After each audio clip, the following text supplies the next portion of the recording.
Hello, everyone.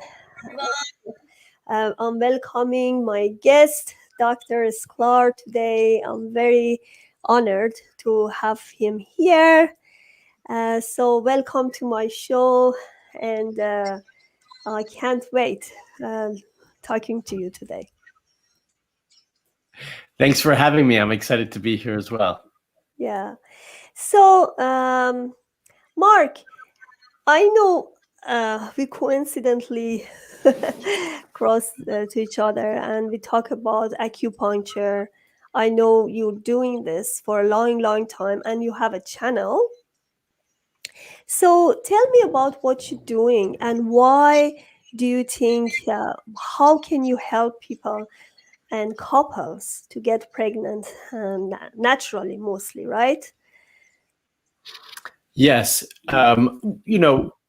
The preference, I think, for all couples when they start to decide to have a family and grow their family is to get pregnant naturally the old-fashioned way, right? I don't think anyone ever decides they get married and say, we're going to do IVF unless they know in advance that there are some complications or issues that they have to account for. So my preference is to really work with couples and support them to for them to get pregnant naturally. That's really the ideal way. Now that doesn't always happen, and that's not always possible depending on the circumstances and the situation for each individual couple based on their history and reproductive issues and so forth. And so I would say about 50% of the couples that work with me and my team are trying to get pregnant naturally, and the other 50% are trying to get pregnant through some form of assisted technique like IUI or IVF. So it really just depends on the individual and the circumstances. We have also both, where you might have someone who they come to us because they want to try to get pregnant naturally, but for whatever circumstance, it doesn't work out, and we support them as they go through IUI or IVF, or vice versa. They came to us because they were going through IUI or IVF. They want to stop that, or it wasn't working, and so then we support them to get pregnant naturally. So we see it all, and over the last 18 to 20 years, I've worked with couples going through all sorts of things in all sorts of ways, with lots of stories depending on the circumstances. So, I'm really interested in acupuncture as it really helped me to have my baby. I was over 40 of age and I was diagnosed with unexplained infertility. None of these IVF, IUI, nothing worked for me. And then I realized there is something, because when you are diagnosed with unexplained infertility, you are very confused. You don't know what's happening to your body because everything seems right, but it's not. There is something that the medical doctors couldn't find in your body, or they didn't go deeply to different laboratories or blood tests to see what's the problem. What do you recommend for people who come to you and they have the same issue as mine? Let's say they are over 40 of age. They seem very healthy, because I seem very healthy. I was very natural person. I had a very green lifestyle, and then everything seems normal. So what do you recommend in the beginning? Yeah, look, this is a wonderful question and such an important topic. I want you and everybody else who's listening to understand that, one, I do not believe in the diagnosis of unexplained infertility. I wholeheartedly believe that when you get that diagnosis, it's because we didn't look deep enough. We didn't ask the right questions or find the right answers to those questions. And we didn't look broadly enough. I mean, often when you walk into a doctor's office and you say, I'm having fertility issues, at least, in the last 10 years, maybe even 15, they say, okay, well, let's send you to the fertility clinic, to the reproductive endocrinologist, and they can figure it out, or we'll run a couple of tests to see what's going on. And depending on those results, we'll send you there, because that's their answer. Their answer today is IVF and IUI. And I'm not saying there's anything wrong with either one of those treatments. Those treatments are really important and valuable and very necessary in certain circumstances. I think we've become so used to and accustomed to them that they become so commonplace that now those have become the first form of treatment versus really spending some time to look for real answers. And sometimes those answers are not real fertility issues. We have to go a bit broader and have a bigger understanding for how our body functions and what might be contributing to our inability to conceive. And often when I start to look deeper and I look at answers or looking for answers, is what I find is that the fertility labs all look normal. FSH looks fine, AMH looks fine, fallopian tubes are open, the uterus looks healthy, lining is great. We do all these initial evaluations, mind you, that they are just evaluations to find out if you're a good candidate for IUI or IVF. They're not really looking for answers. If in the process they find some answers, then okay, so be it. But the goal of those is to determine if you're a good candidate to go through insemination or IVF.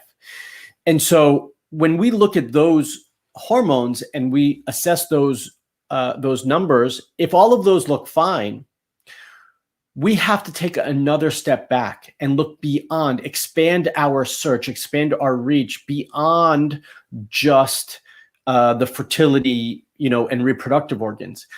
And this is often ignored because, the medical model right now is very much focused on specialty. And so, well, you go to the fertility specialist, you go to the OBGYN. If you've got immune issues, you're going to go to see your specialist so that they can determine what is going on with you, but they don't expand beyond their reach. And in many cases, that's very good. And in situations like this, when we have unexplained, it works against us. And so we really need to take a step back and expand our understanding for our entire health, all of our systems and how they're functioning. And this is really where functional medicine comes into play. Yes, I practice acupuncture and Chinese medicine, but a huge part of my practice is functional medicine. Sometimes we call it functional acupuncture or functional Chinese medicine. And this allows us to look more broadly. And I can't tell you how often the systems that are affecting our fertility are not your reproductive organs, your ovaries, your uterus, or your hormones. Often it's our stress, our lifestyle, our digestive system, which is often the case, our immune system. I mean, we can go on and on because the list is big and it's far-reaching, but we don't look that way. And so when we start talking about unexplained infertility, I want all the listeners to start to take an understanding and start to think more broadly, think beyond what they think it should be, and take a step back. And one of the ways we do this is by looking objectively at ourselves. We have to look at ourselves and ask ourselves a question. So what part of our health can we improve? What part of our health is not functioning properly, but we've ignored it because we're just looking at fertility? That might mean that you don't sleep well, you've got too much stress, our digestive system is off, right? We have to be objective about this so that we can get a good understanding. And on top of it, we can't ever forget that we also have to look at your partner. Exactly. So much of the fertility journey is focused on the female, and it really needs to also incorporate the male perspective in this evaluation, because 45 to 50% of the time there is going to be some sort of male factor variable that needs to be treated as well. And Mark is not only male factor, as you know about the fertility, even in women, is not only women factor, right?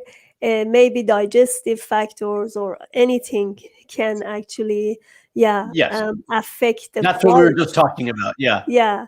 So that's the same with men too. So the problem is, even with my own clients, I told them, you need to work on this together. And the usually female says, no, no, he doesn't need this, he's okay. You see, but this is the like a corporation of having a baby together, right? Not is not working if only one person working on it.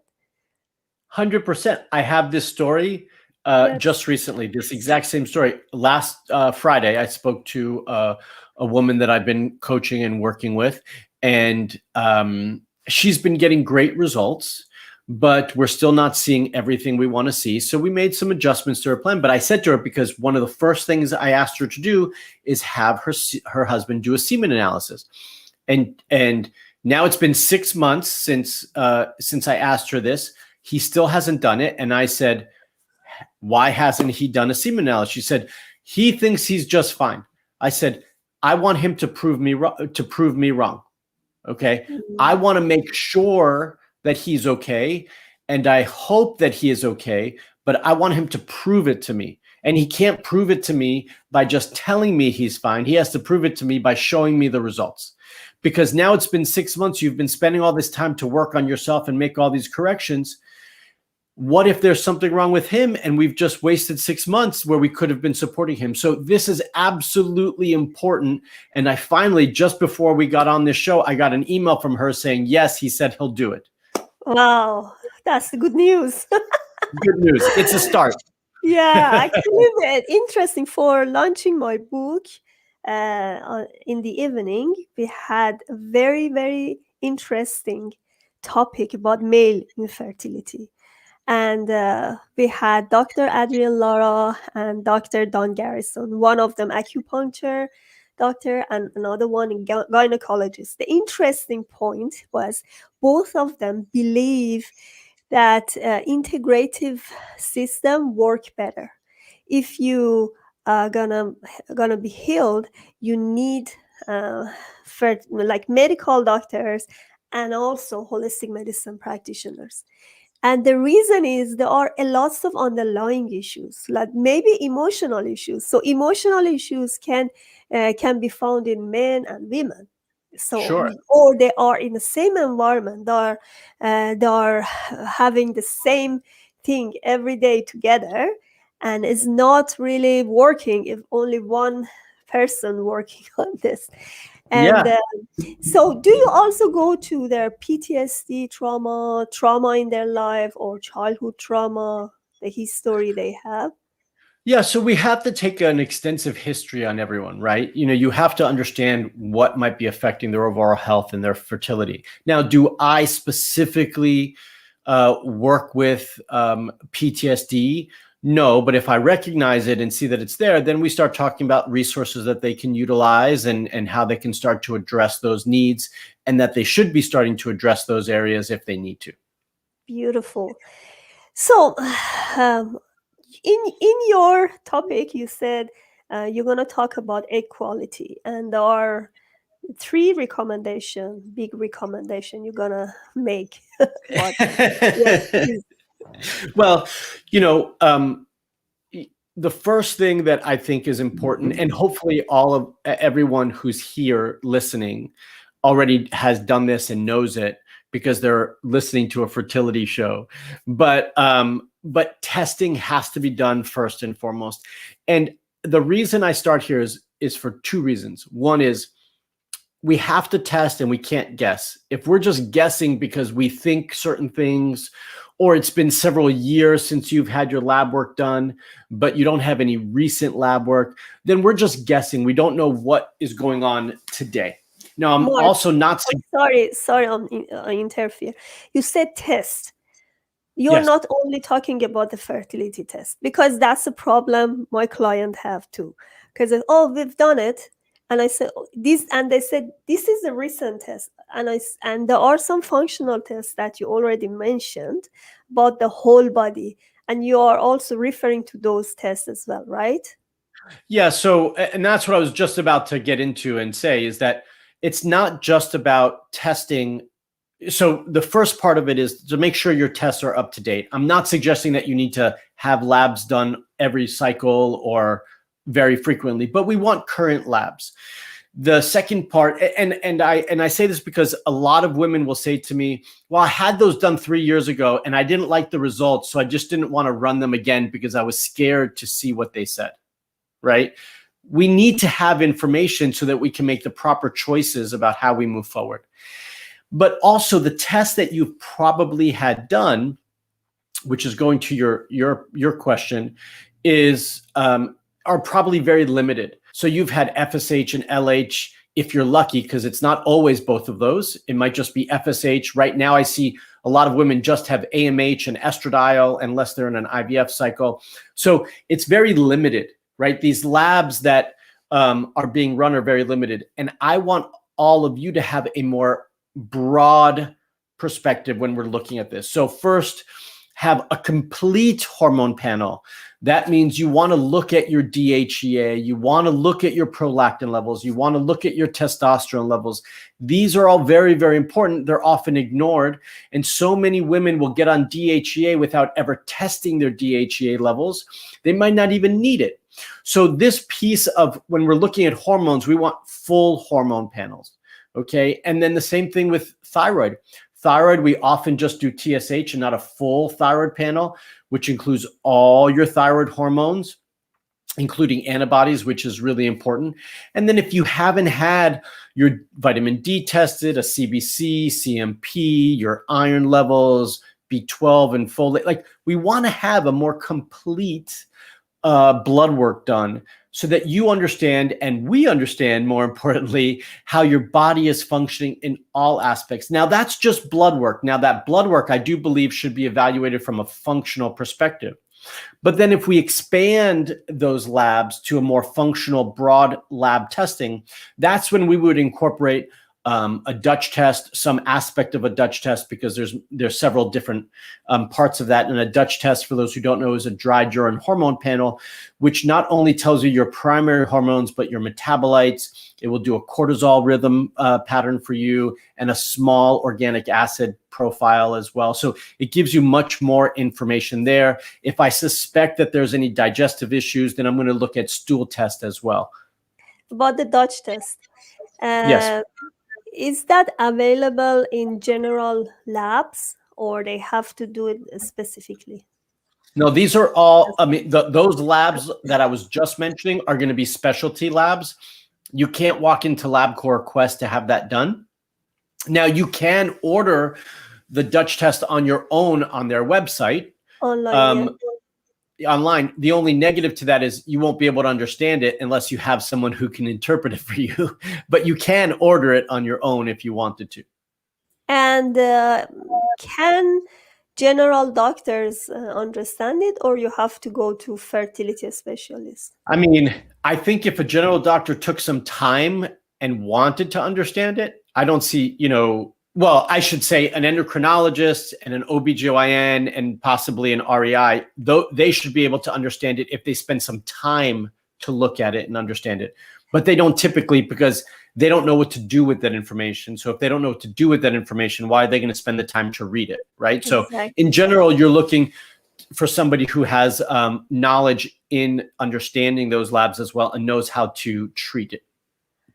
So that's because I see a lot of clients go, and then when the results come in, they said, we talked to our family doctor and they said, everything is normal. And then you look at the result, I said, you know what? You have to go and find the optimal one, not the normal. And that's the thing they don't get it. That's why they need better interpretation and going to better specialists to understand and sit with them to tell them what is them. Yeah, because those reference ranges, when you do, let's just take TSH, for instance, thyroid stimulating hormone. I think this would be a good example for everyone listening to understand what we're talking about right here. When you do your TSH, your thyroid stimulating hormone, the reference range on most labs is 0.45 to 5.4. It's a big reference range, okay? For fertility, we'd like to see that between 1 and 2.5. And if I wanted to even be more specific, I would say between 1 and 2. Okay. But you could be at 3.5 or 4 or 4.5 or even 5. And your OBGYN or your GP is going to say, no, everything looks fine because you're in the normal reference range. And that could be, you could be considered just fine even with thyroid symptoms, but because they're looking at the lab work and the lab work tells them that you're normal, then you're normal. Everything looks fine. But the reality is for a functional perspective, we want those labs to be tighter. So outside of fertility, functional range would be 1 to 3 would be ideal. But for fertility, we want it even lower, between 1 and 2, 1 and 2.5. And that's really more ideal. There are some reproductive endocrinologists that I work with that are more aware of this now, and they are more conscious of how to address this. But that's just talking about TSH. That's not talking about all the other thyroid hormones and all the other labs that you do. And so we do the same thing with all your lab work. We want them to be in an optimal range so your body functions optimally, not so you can just get through the day. Yes, exactly. I totally believe. So what is the second tip? The second tip outside of testing is work on the basics. So and if anyone's heard me talk, I repeat this over and over. And the reason I say I repeat this over and over is because I speak to so many of you on a weekly basis, and I'm telling you that these basics are not being done, which is why I keep repeating them. Okay. So we need to eat clean. Does it mean that you have to eat perfect? No. Does it mean that you have to strive for perfection? No, we just strive for progress when it comes to diet, but we want to get away from all the processed foods, all the junk food, all the sugars. I know this sounds simple and straightforward, but it's not, because I see it over and over that it's not. So we want to eat whole foods, fresh foods. You want to cook as much as you can for yourself. And when you are out and about and you're eating at a restaurant or something like that, make the best choices you can. Think about it before you order. Is this the best choice I can make? Again, it's not about perfection. It's about progress. And it doesn't mean you can't cheat and have a day where you just don't think about it. It just means that most of the time, 80% of the time or more, that you are eating well. And also about the quality of the food needs to be good quality food, right? Organic, without all the pesticides and hormones and so forth. This is really essential. So other parts of the basics is that you're exercising in some fashion, that you're moving. It doesn't have to be crazy exercise. It doesn't have to be strenuous, but we want you moving. We want you exercising and moving every day. I prefer 45 to 60 minutes per day of a good brisk walk, at least, if not more. And then in addition to that is sleep. This piece is often left out, and it's a big problem that I see for everybody, is that we stay up late to accomplish the work that we didn't do during the day, or we stay up late because we want to catch up on the Netflix movies that we, missed out on, so we can talk to our friends about it. These things are not the most important things in your life. These things are things that you'd like to do, but they don't need to happen. What needs to happen is that you need to be in bed. You need to be getting 7 to 8 hours of good quality sleep, and that you need to be using this time to let your body rest and rejuvenate, not to be up till 12 and 1 in the morning watching whatever show on Netflix because you need to catch up with your friends. So these basics are really, really important that we need to focus on. About the sleep, because I didn't want to miss the point. Please. Yes, it's good to have a good sleep, but some of my clients can't have good sleep because they have hormone imbalance. What do you recommend to them? How they can balance their sleep? Well, if it's hormone related, we need to understand what are the issues with the hormones, and then we need to address those issues. Typically, when we do that and simultaneously create good sleeping habits and supports proper sleep, then those things will come together. It's also, everyone's situation is different. So it's not a perfect thing when it comes to sleep. Some tools outside of proper sleep hygiene, right? So making sure the room is dark and making sure that we're comfortable enough and so forth would be, maybe we can add in some additional magnesium at bedtime to help us sleep, or maybe a little bit of melatonin. I am careful with this, but melatonin can also help with fertility because it's a strong antioxidant, so that could also be beneficial. Can we activate melatonin naturally without having any medication? Without having to take it? Mm-hmm. We can, but this is where I would rely on the Dutch test, because one of the factors that it tests is melatonin. And so depending on what those levels are, we might really need some additional support. But again, if the root issue is a hormone issue, then we really need to focus on the hormones, because you were saying that if their hormones are off, they're having trouble sleeping. So if the root issue is hormones, then we do need to focus on supporting hormone balance to support their sleeping rhythm. Beautiful. And what is the third tip? Yes. So, when it comes to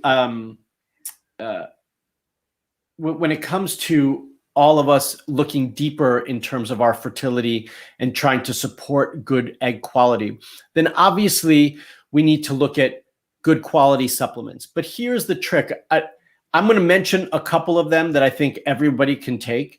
But here's what I don't want all of you listening to take out of this. I don't want all of you listening to say, oh, okay, so I could just take this one pill and everything's going to be fine. That's not why I'm saying this. I'm only saying this because everybody asks me, why didn't you tell me what supplement I can take? So that's why I'm going to include this as part of the 3. But I want to caution all of you. I wholeheartedly believe that we all need our own personalized supplement plan. Mm-hmm. That we could put 10 couples in a room with low egg quality, and you're not all going to need the exact same thing to improve your egg quality, because we all have our own issues and unique circumstances that need to be addressed, which is why I started with testing, right? Because once we know what the testing situation is and the results are, then we can customize a plan for each one of our needs.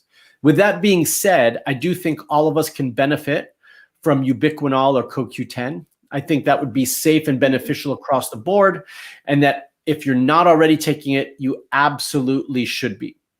And then with that, I want to also caution all of you with one supplement, which is something I mentioned earlier, which is DHEA.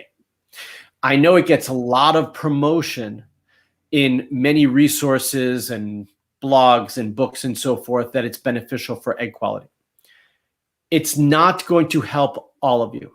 The research was relatively specific in terms of the population that needed it. But one of the missing pieces about the research, and that I see continually made as a mistake, is that no DHEA labs were done before or after. They didn't care. So everyone gets put on these high dosages of DHEA, and DHEA is a hormone, and it can cause all sorts of problems if you don't need it. It can throw off your hormones. It can cause your cycles to disappear, cause lots of androgen issues. So this is something that I want all of you to get tested before you ever go on it, to determine if you actually need it. Because you might need it, but you might not need as much as is typically recommended. So in terms of my third tip, I think we can all be safe to add ubiquinol CoQ10, and I think we all need to use caution when thinking about using DHEA. That's interesting. I didn't know that. So another thing about these supplements, getting back to your first tip, which is testing. Because I have clients, they come to me and they said, we take these supplements, but when you go to their history and then you just see the result of their testing, you see they have gut issue.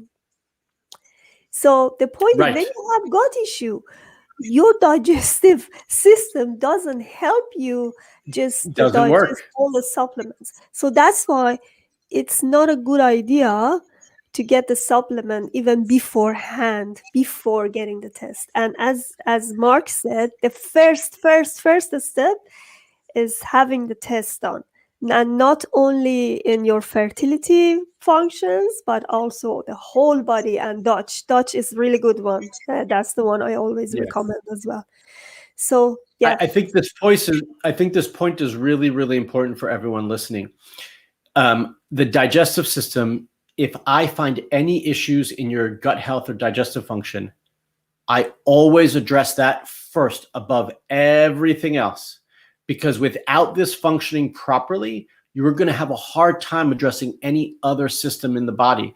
And I can tell you countless stories of women who all I supported was their digestive system, and their egg quality improved dramatically after we corrected it. And I did nothing else or very little, right? So this piece is very, very important piece. And I want everyone to understand, because I always get pushback about this, by the way, because I say, okay, we're going to start by treating your gut and your digestive system. And they say, but that's not my fertility. And I said, it is. It's going to support your fertility. We have to start here.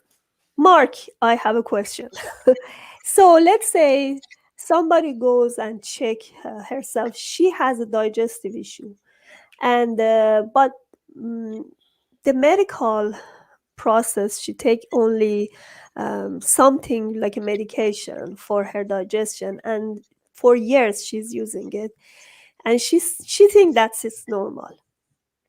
I know from the functional medicine perspective, and acupuncture is not normal.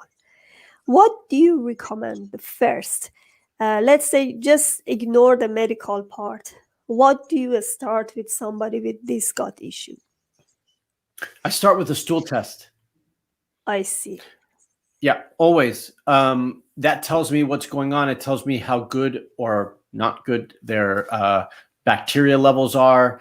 Do they have the bad bacteria thriving and taking control? Do they have parasites, protozoa? Is there any yeast? How are they digesting their food? So absolutely, this is always where I start if I see any issues in the gut. So even so, is this? Do you have a specific test for gut, for functional medicine, or you just refer them to the general labs? Oh, no. I order these labs. It's a specialty stool test. Yeah. And there's 3 or 4 different labs that I use for this, depending on the circumstances and what I'm trying to determine. But the public can't order this on their own. They need to work with someone to order these tests, unfortunately. Yes, I know. Even here, I have some people who are doing the functional medicine, and then I order through them. So I can talk to you for hours because I have a lot of questions still in my mind, and I can even write a book with this. But we are running out of time. So tell me about your website, your programs, your courses, any freebies if you have for my audience. Yeah, sure. So I want just to wrap up, just to kind of talk about, the topic today in terms of improving egg quality to get pregnant, even if we're over 35 or 40, sometimes even beyond that. If we address these key areas that we're talking about, right? If we get the right testing done, if we address the functional test and the functional results, we create the right plan for you and the basic foundational changes that you need to make, and we create the right supplement plan for you, this is where I believe that couples can be more fertile as they get older, because they're actually approaching their health in the right way and finding real answers to create a real plan that's focused to them. So this is why I believe and see every day that we can be more fertile as we age if we approach it the right way. If for everybody watching, if you want more information on these exact topics and how I approach this and where you can find me, my website, marcsklar.com. I think it's scrolling across the bottom there. You can also find me on Instagram and Facebook as the Fertility Expert. And then my favorite resource for all of you is my YouTube channel, which is called Fertility TV. I put out a new YouTube video that's focused on reproductive health and fertility every week for all of you to support you on your journey.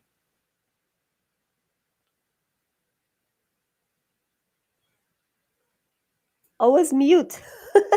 Thank you so much. I was trying. I was waiting. Yeah. Sorry. So thank you so much. These are the questions I always wanted to ask from you when I talk to you. And thank you for creating such a beautiful channel. Actually, I look at some of them and watch them. It's so informative. Thank you for doing this for so many people and couples and giving hope to them to have their own dream baby. Thank you so much for having me. It was a pleasure to be here. Yeah, thank you so much. Yes. Please subscribe to Contact Calhoun Transition channel and order my book Naturally Conceived through Amazon. Thank you for watching.